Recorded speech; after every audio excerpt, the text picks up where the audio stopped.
All right, Shalom. First and foremost, I'd like to start off by giving all praises, honor, and glory to Yahweh, Ba'ashem Yahushua, Ba'ashem Rakah Kadash. Double honors to the apostles, bishops, the elders, the great millstone, the men that told me this truth. Peace and salutation, thumb to all you sincere Akim out there that's laboring in this truth throughout the four corners of the earth. All right, real quick. Man, things is getting real hot out there in the Middle East, man, concerning this Iran war between Israel and the U.S. All right. If things keep continuing the way it is, eventually, Iran is going to shut down the Strait of Hormuz, which is going to lead to a global collapse. All right, because for one, majority, at least 80-90% of everybody in the world deals with the Strait of Hormuz. You know what I'm saying? All right, and they know that. All right, Iran knows that, and this was going to signify to bring in, Revelation the 6th chapter, dealing with the black horse, right, and the pale horse. You know what I'm saying? Because for one, the price of food, the price of gas, that is going to skyrocket. All right. And matter of fact, I believe gas right now is I believe 325 a gallon. I believe, yeah, it's regular. So eventually it's going to keep shooting up. All right? And this could also possibly bring in the mark of the beast, man. All right? Because things are going to get so bad that it's going to collapse the economy, man. All right, to the point where it's going to cause hyperinflation first. People not going to be able to afford their food, rent, things like that, which is going to lead to other things. Okay, looting, robbing, because this is the time of Jacob's trouble. Okay, but real quick, let me get something. This is Revelation the 6th chapter, verse 5. It says, "And when he had opened the third seal, I heard the third beast say, 'Come and see.' And I beheld, and lo, a black horse." Right, black horse represents famine. All right, okay, that's the time we're coming into, man. Famine.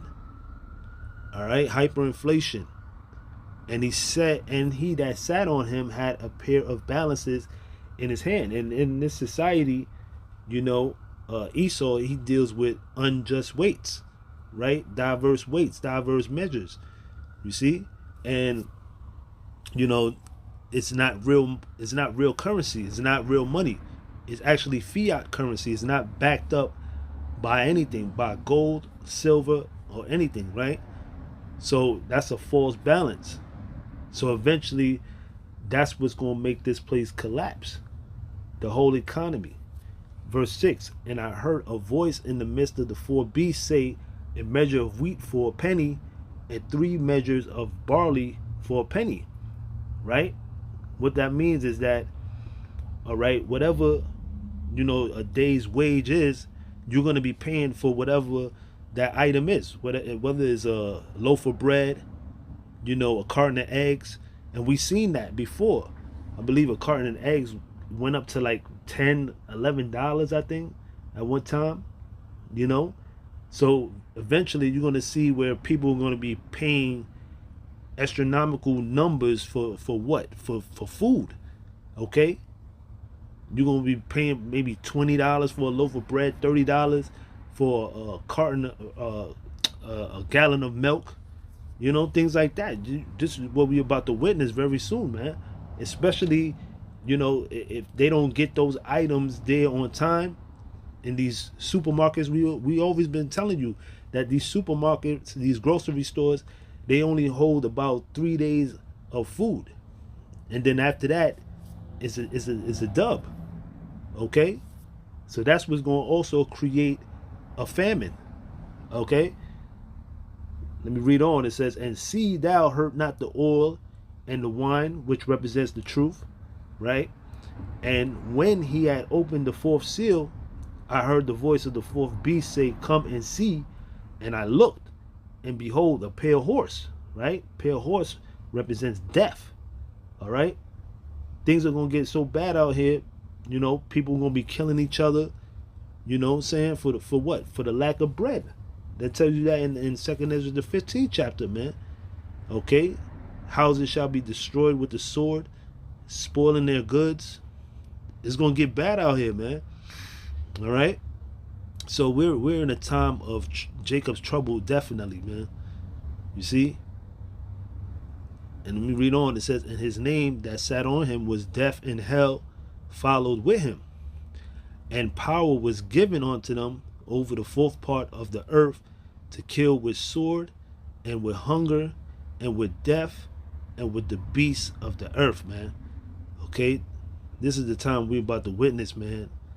Mass casualties, a lot of death. Trump already said it. You know, he said, basically, you know, in the midst of war, you know, you're going to have casualties, man. And that's where you people that, you know, this is the time to awake out of sleep. I'm talking about you Israelites, you so-called blacks, Latinos, and Native Americans, to see what time we're in.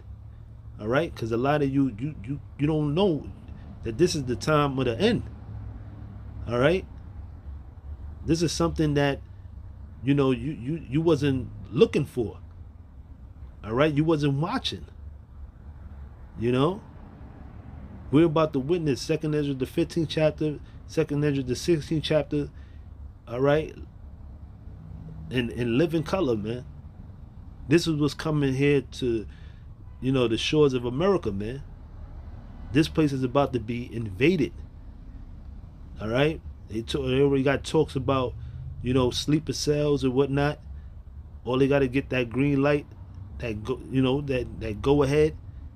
And get shit popping out here, man. Because this is the time of war. We're in the time of war, man. All right? So I would just, you know, thinking about the different scenarios that can possibly cause a collapse.